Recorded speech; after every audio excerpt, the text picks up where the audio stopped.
Vamos a hablar del taller, cómo se resolvía. Empezamos con el algoritmo de Peasant, el algoritmo del campesino. Rogaría silencio, muchachos. Gracias. Entonces, en el algoritmo del campesino, pues aquí estaba clara cómo era la recursión, ¿no? Si A es igual a 0, caso base devuelve 0. En otro, si A es par, entonces, ¿cómo es el llamado? A medios, pues división entera, y a B se le multiplica por 2, o sea, sumamos 2 veces B. Y en otro caso, entonces, ¿qué hacíamos? En el llamado recursivo teníamos a medios, también B más B, pero ¿qué hacíamos con el llamado adicional? Teníamos que acumular en algún lado B, ¿sí? Porque A era impar, ¿no? Entonces, ¿yo cómo hice esto? Entonces, pues creo que este algoritmo no hubo mayor problema. Lo que hice fue, si A es igual a 1, entonces ¿qué devuelvo? A, el acumulador, más B. ¿Por qué más B? Porque A es, cuando es igual a 1, es impar. ¿Estamos de acuerdo? Cuando es impar, ¿qué hago? Llamo con A medios. Aquí no me tengo que preocupar por la división, porque pasa lo mismo que en Java. ¿Qué sucede cuando usted un número entero lo divide entre otro número entero? Pues va a dar un número entero. ¿Estamos de acuerdo? Esta es la división entera, ¿sí? No es necesario, la sacamos directamente por tipos. Luego, ¿qué hago con B? Pues lo multipliqué por 2 o B más B, da igual. ¿Y qué hago con el acumulador? Le sumo B. ¿Qué sucede en el otro caso? Lo mismo, pero al acumulador no le sumamos nada. Y esta era la solución, utilizando recursión de cola. ¿Estamos allí? Creo que este no hubo mayor problema. Y ahora vienen los que eran un poco más complicados. Venía este caso del algoritmo FAST, ¿sí? El algoritmo FAST básicamente se aprovecha, el algoritmo que sigue es el algoritmo split. Lo que vamos a hacer es ir separando dígito por dígito, aprovechando la propiedad de que un número puede expresarse como 10 elevado a la m por x más y, b es igual a 10 a la m por z más w. Sin embargo, este taller tenía una particularidad, si ustedes lo notaron. ¿Qué pasaba con estos m's? ¿Siempre eran iguales? No. Entonces, ¿qué tocaba hacer? Entonces, yo sé que el número a es 10 a la n1 por x más, a ver, pues conservo las mismas variables, más y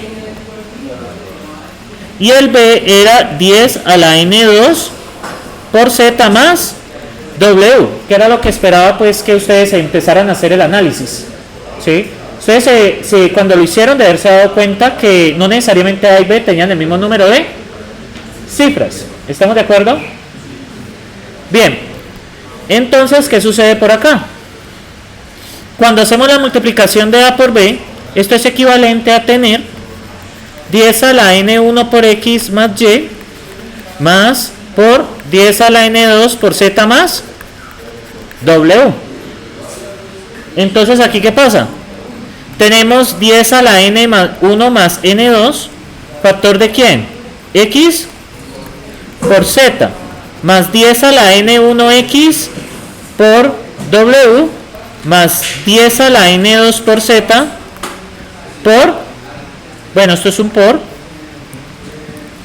de hecho voy a borrarlo porque confunde.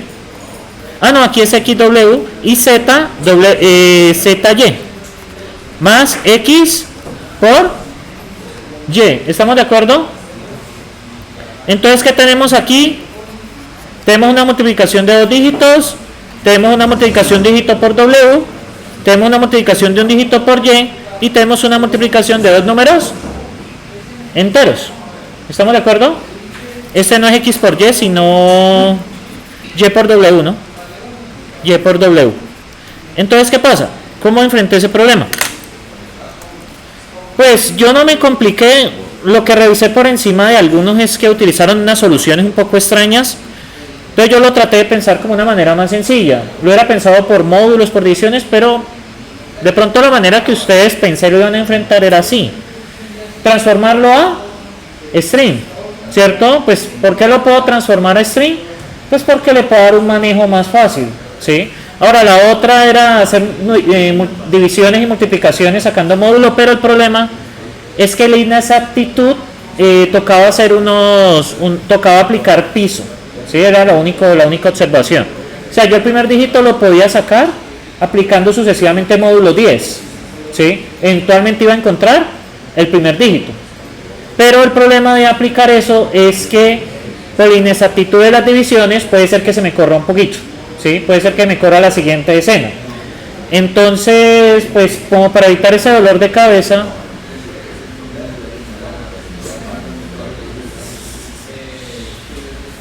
no sé, muchachos, pues tomen en cuenta que hay una clase al lado y todo eso, me toca hacer un esfuerzo adicional. Entonces, ¿qué pasa? Lo transformé a string. ¿Y cuál era el número de dígitos? Pues es el tamaño del string. Perdón, ¿cuál es el factor que acompaña a 10?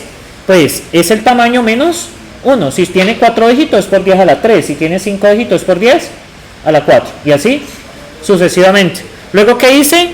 Saqué el primer dígito. No podían sacarlo indexado porque le sale es un char. ¿Y qué pasa cuando un char lo transformo a entero? ¿Qué pasa cuando un char lo transformo a entero?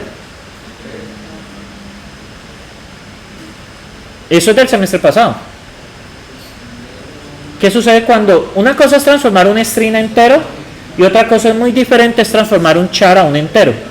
¿Cuál es la diferencia? ¿Ninguna?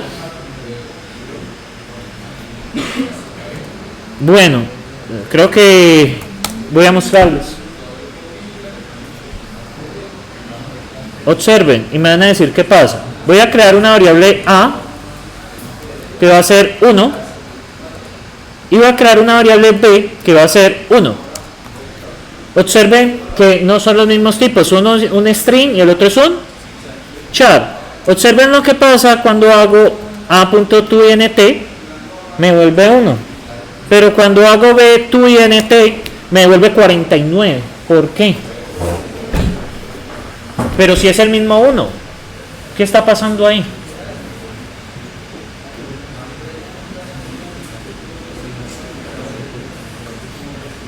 Muchachos, estoy pidiendo los conocimientos que adquirieron en HIPPO y en orientado a eventos. ¿Por qué sucede esto? ¿En algún momento les han mencionado el código ASCII? ¿Qué es el código ASCII? ¿O tampoco se acuerdan?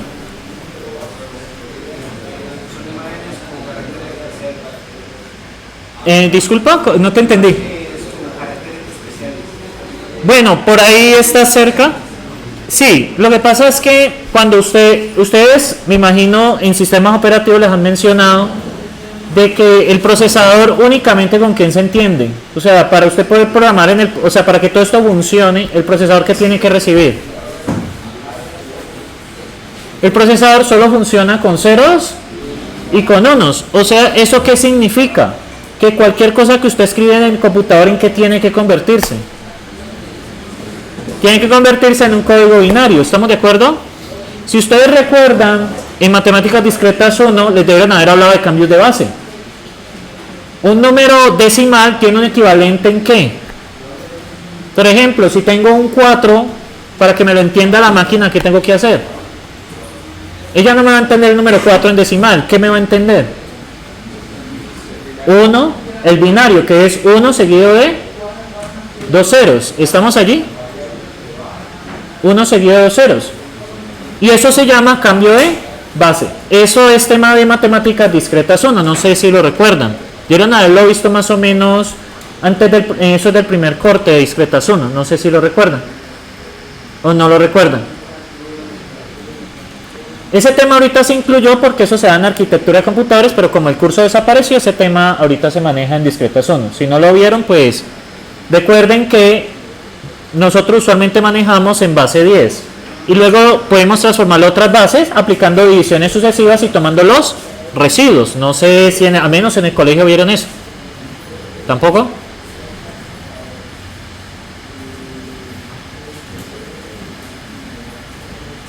No sé, ¿cómo interpreto el silencio? Estoy sorprendido. ¿Cómo interpreto este silencio? No sé, díganme ustedes.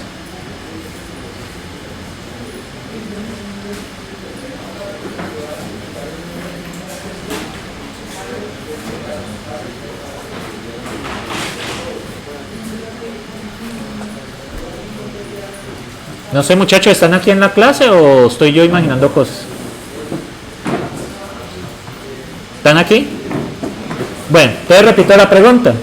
No sé si en algún momento han hecho esa conversión, al menos para algún ejercicio, al menos para cuando vieron recursiones en matemáticas discretas 2, al menos debieron haber manejado la parte de los generadores de números, números binarios. Que un número binario se puede formar una regla recursiva. A un número binario de tamaño n-1, ¿cómo forma el del tamaño n? Pues le pega un 0 o le pega un 1. Por ejemplo, ¿cuáles son los números binarios de tamaño 2? 0, 0, 0, 1, 1, 0 y 1, 1. ¿Cómo generó los de tamaño 3? Pues coja los de tamaño 2 y le pega un 0 y luego le pega un 1. No sé si lo recuerdan. Bueno, entonces al menos ya han tenido contacto con los binarios. Entonces, pues ustedes saben que los binarios tienen una equivalencia con la base decimal, ¿vale? O sea, un 100 en binario, ¿qué es? Es un 4 en base 10. Entonces, yendo a esto, resulta que nosotros no podemos representar las bases. Resulta que nosotros no podemos representar los caracteres directamente. Nosotros necesitamos un sistema el cual nos ayude a representar estos caracteres de tal manera el computador los entienda. Entonces, ¿qué pasa? Si ustedes ven, vamos a ver si aquí hay una tabla bonita. Aquí está. Observen, hay unos caracteres que se llaman caracteres no imprimibles. Los caracteres no imprimibles, por ejemplo, son el enter, el espacio. Son caracteres que se necesitan, pero que no se imprimen. O sea, no los vemos. Por ejemplo, un enter no lo podemos ver. ¿O ustedes alguna vez han visto que el computador les pinte el enter? Estos se llaman caracteres especiales. Les voy a mostrar. Les doy el contexto entonces. Bueno, esto es una cosita que saqué. Y observen cuando yo activo unas cositas acá. Vamos a ver si se alcanzan a ver. No sé. Miren, ven aquí LF. LF es salto de línea. Los tabuladores también son caracteres especiales. O sea, los tabuladores también son caracteres especiales. Vean, aquí pues no sé si se alcanza a ver, pero aquí hay como una especie de separador, ¿lo ven? Esa es la representación de los diferentes espacios. Si yo doy un tabulador, pues se va a representar como una flechita. ¿La ven ahí? Un tabulador realmente es un carácter, ¿sí? Que está acá. O sea, realmente es un solo carácter. No es una secuencia de espacios, es un carácter. Por ejemplo, tabulador, miren, está aquí. El tabulador se representa con el código ASCII 09. O sea que el tabulador, cuando vaya al código dentro del software, pues va a representarse con el número 9, cuyo equivalente decimal es este número que están viendo acá, ¿sí? Creo que sí hacen falta las arquis. Bueno, aquí por ejemplo está salto de línea. Windows tiene una cosita para que ustedes sepan. No sé si alguna vez han abierto un documento de texto en Windows y en Linux y les aparecen totalmente diferentes, como los espacios dañados. Bueno, a los que les ha sucedido eso, lo que pasa es que Windows, para hacer un enter, mete retorno de carro y luego salto de línea. Es una convención de Windows, pero Linux solo mete salto de línea. ¿Estamos? O sea, que Windows va para quedar así CRLF, ¿sí? Y de hecho, Git les quita los CRs, porque Git está sobre Linux. Me imagino que le habrá aparecido un warning diciendo que quitaban los saltos de línea. No sé si lo pillaron. Cuando hicieron push, cuando hicieron push desde Windows, debería aparecer es un warning. ¿O no les apareció el warning? Bueno, o debería aparecerles. En fin, entonces, ¿qué pasa? A lo que vamos. Que ustedes ven acá los caracteres, por ejemplo, el número 1 equivale a 49. Por esa razón, aquí me dio 49. Por eso es que aquí dio 49. Resulta que el char es una representación propia de un carácter. Y el string es una cadena de caracteres, son totalmente diferentes. ¿Sí? Esto es un tipo de dato que es la representación. De hecho, esto es una manera de decir que esto es un número. Que realmente estoy diciéndole aquí, en B guarda el número 49. Pero lo vemos como 1, comillas. Y el string es una cadena de caracteres. Los chars no les van a aceptar múltiples caracteres. Por ejemplo, esto no se lo va a aceptar. Porque esto no es un carácter. ¿Lo ven ahí? Y estos son los diferentes tipos que ustedes tienen. ¿Sí? Al menos en Java no sé, o en Java en C++ no sé si vieron la diferencia entre el char y el string. O en bases de datos. Bueno, ahí estoy a tiempo de hablar con el profe Mauricio sobre el tema. De que les haga un refuerzo. No, en serio, lo voy a escribir para que les haga un refuerzo sobre todo en los tipos. Porque pues lo de hoy el silencio me dejó preocupado. Esto es algo que deberían de tener idea. ¿Sí? A estas alturas del partido. Están en cuarto semestre. Entonces, pues sepan la diferencia entre estos dos. Y pues, porfa, tengan en cuenta entonces en una base de datos saber cuál es la diferencia entre un varchar y un character. Porque pues si no les puede dar un dolor de cabeza cuando estén metiendo datos. ¿Sí? No sé si ya llegaron a SQL en bases de datos o siguen en relacional. En relacional. Bueno, entonces cuando lleguen allá, cuando estén armando sus tablas, pues tengan en cuenta la diferencia entre esos tipos de datos, porque pues pueden darles un dolor de cabeza si no los tienen claros. Bueno, ya hecho esto, vuelvo al taller. Entonces aquí por eso yo tomo un substring, no tomo el char. Si tomaría el char sería indexando. Pero si tomo el char indexando, ¿qué transformación me hace?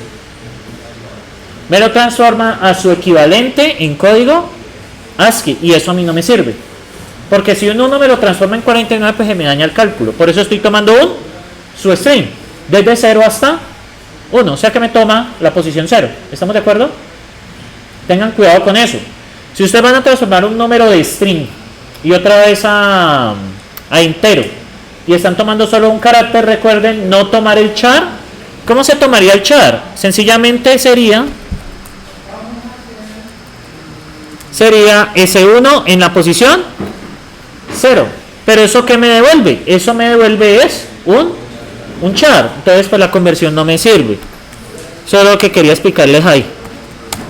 Bueno, listo. Luego, ¿qué hago? Miren, aplico sencillamente las operaciones, hago los llamados recursivos, aunque como les he dicho que con un dígito no era estrictamente necesario, porque pues este X, W, ¿dónde va a caer? Y este Y, Z, ¿dónde va a caer? Va a caer en el caso base, porque en ese caso A es menor que 10. ¿Estamos ahí? Va a caer en el caso base, nada más que hacer ahí. Entonces, ¿yo qué hice? Sencillamente pues acumulé los acumuladores y sencillamente hice los llamados recursivos, acumulando los acumuladores. Eso fue todo lo que hice. Y pues aquí había una manera de hacerlo con el tailrec, pero me tocaba utilizar 3 funciones recursivas. Entonces me pareció muy enredado, entonces por eso les quité eso. Y pues esta fue la solución de este caso. Miren acá, y yo lo que hago es separar X por W por 10 a la 1, a la N1, y el otro por 10 a la N2. ¿Estamos ahí? Bueno, y así fue como resolví este. Como ven, era sencillo. ¿Sí? Simplemente quería ver cómo lo enfrentaban. Hubieron estudiantes que hicieron unas soluciones muy raras. Entonces me toca revisar como cada caso específico. ¿Sí? Yo les dije, trátenlo de resolver con las herramientas que ustedes tienen. A mí no me importa que la solución sea muy elaborada, lo importante es que usted la entienda. Y como mencioné, vi unos casos por encima y estoy totalmente seguro que no tienen el dominio de lo que hicieron ahí. Pero bueno, es su problema, ¿sí? Ustedes son los que están aprendiendo, ¿sí? Entonces, vamos con el último punto, el fast algorithm. El fast algorithm, ¿qué pasa? Resulta que él está tratando de abordar esta multiplicación que ustedes ven acá, ¿sí? Que es, ustedes ven acá esta multiplicación, Y por Z por X por W. Él trata de abordar esta multiplicación que ustedes, esta multiplicación que ustedes ven acá, ¿sí? 10 a la N1 X por W más 10 a la N2 Z por Y. Entonces, ¿qué pasa? Esta multiplicación es la que está expresada realmente aquí, o la que expresaba acá en el enunciado. Ustedes la ven acá, ¿no? La idea era evitar esta multiplicación directamente, ¿sí? Estas son dos multiplicaciones y una suma. ¿Cuál es la idea? La idea es cambiarla por dos multiplicaciones con una resta. Pero estas multiplicaciones reducen el número de dígitos. El objetivo es ese, ¿sí? El objetivo sencillamente es ese. Bueno, ¿yo cómo lo resolví? Yo tampoco me compliqué. Es el algoritmo de FAST. Yo sencillamente lo que hice fue, bueno, hago esta multiplicación la conocemos. ¿Y qué hago? Hago la multiplicación de X por Y, luego hago la multiplicación de Z por W. ¿Sí? Y finalmente aplico las restas. Pero aquí, ¿qué me tocó hacer? Lo que pasa es que, si ustedes cuando revisaron el taller debieron haberse dado cuenta que este 10 a la M no estaba como tan directo como uno quisiera. ¿Sí? O sea, realmente todo esto es por ¿quién? Por 10 elevado a la M. ¿Estamos de acuerdo? Pero eso no lo tenemos, porque había esa pequeña cascarita en las pruebas de software. ¿Qué había? ¿Qué nos tocaba hacer? ¿Qué nos tocaba hacer por acá? Aquí lo tengo, que ese sería 10 a la M, sería XY por Z más X por W. Pues que esto realmente lo tenemos, es así: 10 a la N1 X por W más 10 a la N2 por ¿quién? Por Y por Z. Eso es realmente lo que tenemos, ¿sí? ¿Estamos de acuerdo? Ahora, yo puedo suponer que este está multiplicado por este y que este está multiplicado por este. Entonces, pues realmente tengo XW más Y por Z. ¿Estamos de acuerdo? Yo ya sabiendo que este está multiplicado por N1 y este está multiplicado por N2, es algo que yo ya sé. Entonces, ¿cómo puedo atacar el problema? Pues ya puedo aplicar esta formulita que me ponen por acá. Entonces, al hacer esto, vamos a aplicar esta formulita que me ponen por acá. ¿Cómo me queda?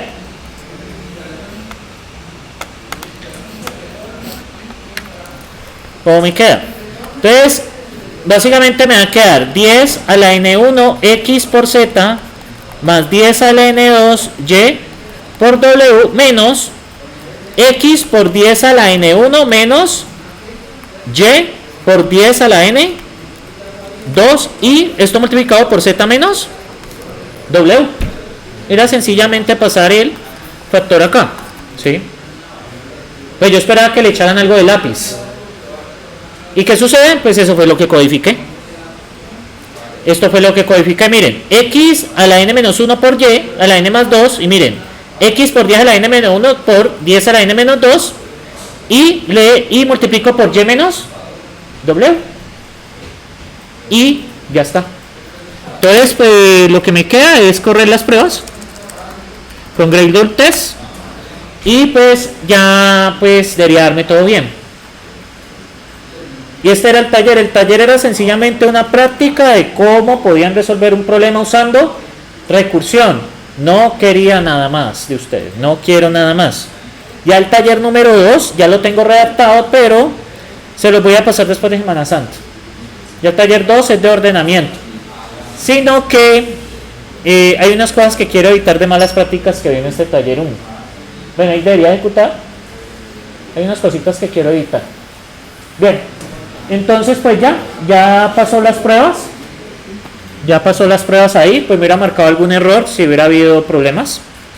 Entonces eso era. ¿Listo? Entonces pues lo que voy a hacer es esto. Entonces hago la primera pregunta. De aquí, ¿quién falta por registrarse en la encuesta de Git? Listo. Por favor, voy a abrirla de nuevo. Cosa pues que esperaba pues que ya estuviera hecha, porque necesito esto para, muchachos, yo necesito esto para poder calificarles, porque yo no me sé los nombres y no me sé no me sé los repositorios, o sea, no soy adivino. 19 de marzo, son las 7:30, entonces hasta las 9. Por favor, entrar a esta encuesta y diligenciarla, última oportunidad. Ya si hay alguien no la diligencia, ya daré por entendido de que pues no le interesa y ya es difícil. Entonces, por favor, entrar aquí y diligenciar la respuesta. Me hacen falta, según esto, no respondieron, me hacen falta 8 estudiantes. Entonces, por favor, bueno, tengo que borrar los estudiantes que no matricularon. Por favor, entonces, hacerlo diligentemente. Bueno, eso era todo por el taller número 1. No sé si tienen alguna duda. Como les mencioné, la idea no era complicarse.